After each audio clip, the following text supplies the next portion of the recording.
Good morning, friends. So, today the topic of our discussion will be carbon and its compounds. Now, carbon exists in a very small percentage, that is about 0.02%. Still, carbon exists in a numerous number of compounds.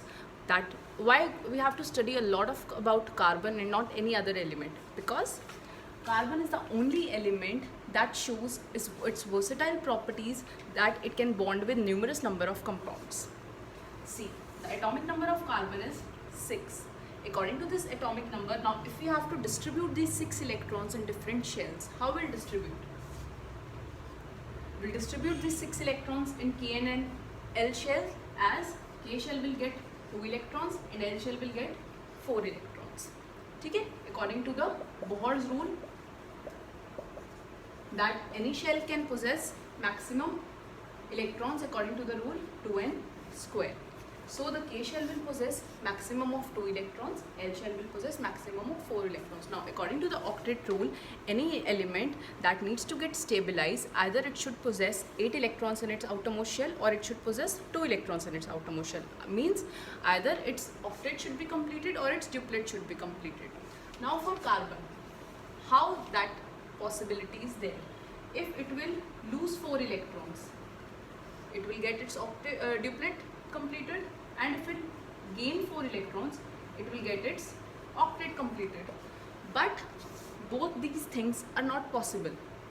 Carbon can neither lose 4 electrons, neither it can gain 4 electrons, because both these processes are scientifically not possible, because it requires a large amount of energy. So instead of completely losing the electrons or completely gaining 4 electrons, what carbon does? Carbon does sharing of electrons. So sharing of electrons is done by carbon, due to which carbon forms covalent bonds with its compounds. Now, what are covalent bonds? Covalent bonds are those bonds that are formed by sharing of electrons. Like in ionic bonding, the bonds are formed by complete transfer of electron, but in case of carbon, that complete transference of electron is not possible. So instead of complete transferring the electrons, carbon does sharing of electrons, that is undergoes covalent bonding. Now, due to this covalent bonding, carbon shows various versatile properties. The very first property is tetravalency. As the name indicates, tetra means 4, valency means valence electrons.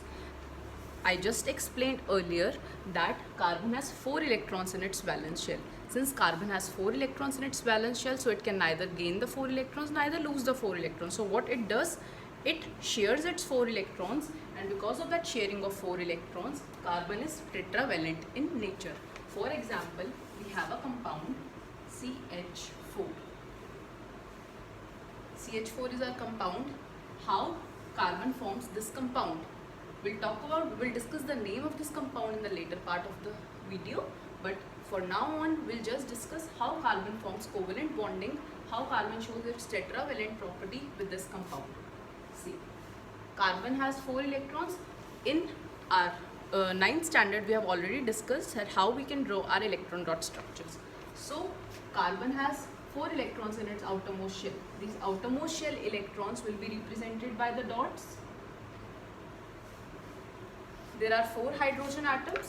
How these 4 hydrogen atoms will bond with this carbon molecule? Hydrogen has 1 electron in its outermost shell. So we'll show all the 4 hydrogens with 1 electron in its outermost shell. So this we have shown an electron dot structure for CH4. Now how carbon is sharing these 4 electrons? See, there are 4 electrons that carbon is already having. These 4 electrons will be shared by each of the hydrogen molecule. The octet of carbon is complete. For hydrogen, how the duplet will get complete? It will share 1 electron with each of the carbon, like this. So this is how the electron dot structure for carbon is possible. For hydrogen, the duplet got completed. and for carbon the octet got completed. So the valency of both the elements are satisfied, the octet and duplet of both are satisfied. So this is how the covalent bonding takes place. Because of this tetravalency of carbon, it can form covalent bonding with number of compounds. Because of this, number of compounds of carbon are possible. Carbon exists in number of compounds like coal, petroleum, even a lot of clothes are made up of carbon like polyester. It also consists of carbon as one of the component. So this is the tetravalency property of carbon. The other next versatile property of carbon, because of which it can form numerous number of compounds, is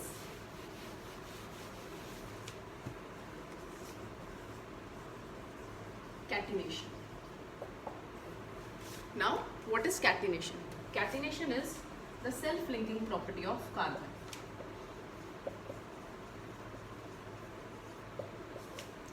Self-linking property means to link itself with any other atom or with itself. Self-linking, अपने आप को link करने की property. Now, how catenation works? See, carbon can form CC single bond, it can form CC double bond, and it can form CC triple bond. Due to self-linking property of carbon, it can exist in compounds where carbon-carbon is bonded with a single bond, where carbon-carbon is bonded with a double bond, where carbon and carbon is bonded with a triple bond. Due to this self-linking property.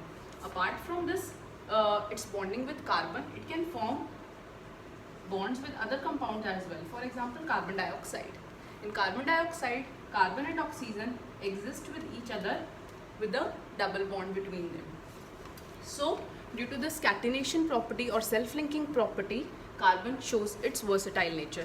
There are also number of properties like isomerism, multiple bond formation, because of which carbon has a versatile nature, which we'll discuss in the next part of our video. Thank you for now.